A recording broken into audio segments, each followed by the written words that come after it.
Um monge incendiário desencadeia uma revolução global a partir desta cidadela. A cidade central alemã de Eisenach é conhecida como o local de nascimento do compositor do século XVII, Johann Sebastian Bach. Mas a maior reivindicação da região à fama está quase 400 metros acima da cidade.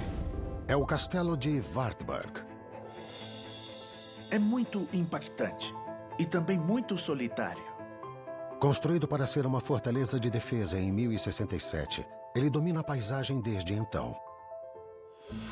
Os visitantes entram no complexo de várias construções por uma ponte levadiça, que leva a um magnífico pátio medieval. Você chega a um pátio e vê casas construídas com a técnica enxaimel pintadas de branco. Dentro de uma dessas construções, há um salão com acústica perfeita para entretenimento. Ele é ladeado por uma galeria com colunas adornadas com mosaicos intrincados do século XX. Apesar da beleza dessas câmaras cintilantes, a maior atração do castelo é um aposento sóbrio e isolado. Não é um cômodo grande, mas certamente impressionou peregrinos durante centenas de anos porque representa algo muito importante. Foi nesse aposento humilde que um indivíduo apaixonado mudou o mundo para sempre. Ele foi um homem que arriscou a vida por suas crenças. 1517, Alemanha. Martinho Lutero, de 34 anos, é um monge estudioso que dedicou a vida a Deus e a sua fé católica. Ele era um homem muito intenso e quando fazia algo, fazia com seriedade. Mas ele começou a ver o Papa e a Igreja como decadentes e corruptos. Acima de tudo, ele está perturbado com um novo decreto conhecido como indulgência. Se você pagasse uma certa quantia em dinheiro para a igreja, você ia direto para o céu. Lutero viu isso como exploração do povo pela Igreja Católica. Você tem direito de ir para o céu, mas não comprando indulgências, mas pelo arrependimento. Então, um Lutero indignado decide se rebelar. A reação dele foi escrever uma série de pontos, 95 teses, que ele pregou na porta da igreja local. O ponto essencial era que as indulgências eram um mero exercício de ganhar dinheiro e que a Bíblia era a autoridade religiosa suprema, não era o Papa. Isso foi extremamente controverso. Lutero prega sua mensagem e rapidamente ganha um pequeno número de seguidores. Determinado a divulgar ainda mais seus escritos, os apoiadores do monge usam uma nova tecnologia, a prensa de impressão. Em poucos meses, a mensagem cruzou as fronteiras nacionais. As ideias incendiárias causam comoção. Ninguém havia desafiado a autoridade do Papa daquela forma antes. Em pouco tempo, as pessoas em toda a Europa começam a rejeitar o catolicismo e aderir ao que ficou conhecido como Reforma Protestante. Alarmado com a revolução espiritual, o Papa acusa Lutero de heresia e recorre ao imperador Carlos V para dar início a um julgamento legal. Então, em abril, o monge é convocado para ser julgado. Lutero recebe cópias de seus escritos e perguntam se ele retiraria o que escreveu. Do contrário, ele será considerado culpado e queimado na fogueira. Mas Martinho Lutero se recusa a se retratar. Ao contrário, ele diz: não é certo nem seguro voltar atrás na consciência. É como dizer ao Papa: vai lá, faça o pior que puder. A posição desafiadora de Lutero atrai suspiros e aplausos da corte atônita.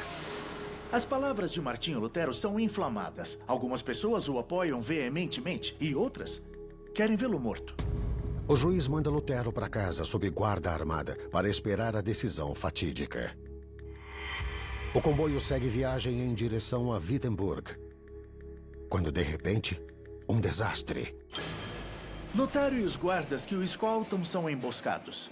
4 homens mascarados e armados. Os homens que guardam Lutero percebem que estão em menos número e com poucas armas. Lutero é sequestrado e ninguém sabe para onde o levaram.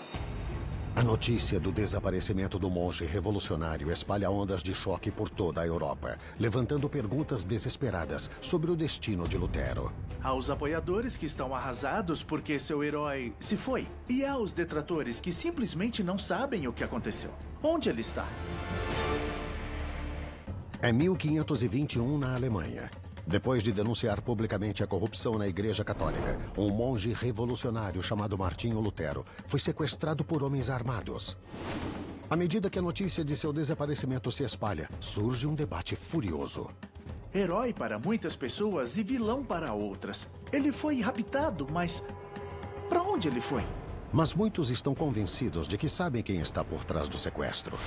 O Papa. Teria o líder sagrado organizado o sequestro para silenciar o monge provocador? A Igreja Católica venceu sua batalha contra ele? E ele pagou o preço por suas crenças? Mas em março de 1522, na cidade natal de Lutero, Wittenberg, o monge desaparecido repentinamente reaparece. O público fica pasmo quando o vê. Eles não sabiam se ele estava vivo ou morto. As perguntas continuam. Quem sequestrou Martinho Lutero?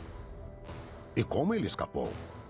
Foi descoberto que o desaparecimento dele foi encenado por apoiadores para mantê-lo seguro. Não havia sido um sequestro. Lutero revela que, na verdade, ele estava se escondendo sob um nome falso em um esconderijo remoto. O castelo de Wartburg. Ali, Lutero completou uma de suas maiores realizações. Na verdade, ele traduziu o Novo Testamento do grego para o alemão. Foi um ato revolucionário. As pessoas não estavam acostumadas a ler a Bíblia em seu próprio idioma. Mas para muitas pessoas é maravilhoso, é liberdade. Esta nova obra é mais um desafio ao poder do Papa, porque permite que o próprio público leia a palavra de Deus. Quando o pontífice fica sabendo dessa tradução, ele fica furioso. Mas, a esta altura, a reforma ganhou tanta força que Lutero se tornou intocável. Ele é tão popular que surge uma preocupação de que, se ele for preso, haverá grandes tumultos. Então, Lutero continua como um homem livre. Ele continua escrevendo e pregando pelo resto da vida. Ele segue difundindo sua mensagem e forma um ramo totalmente novo do cristianismo, o protestantismo. Hoje, o Castelo de Wartburg e a Sala de Martinho Lutero são homenagens a um homem que arriscou a vida pelo que acreditava. E com isso, mudou o mundo para sempre.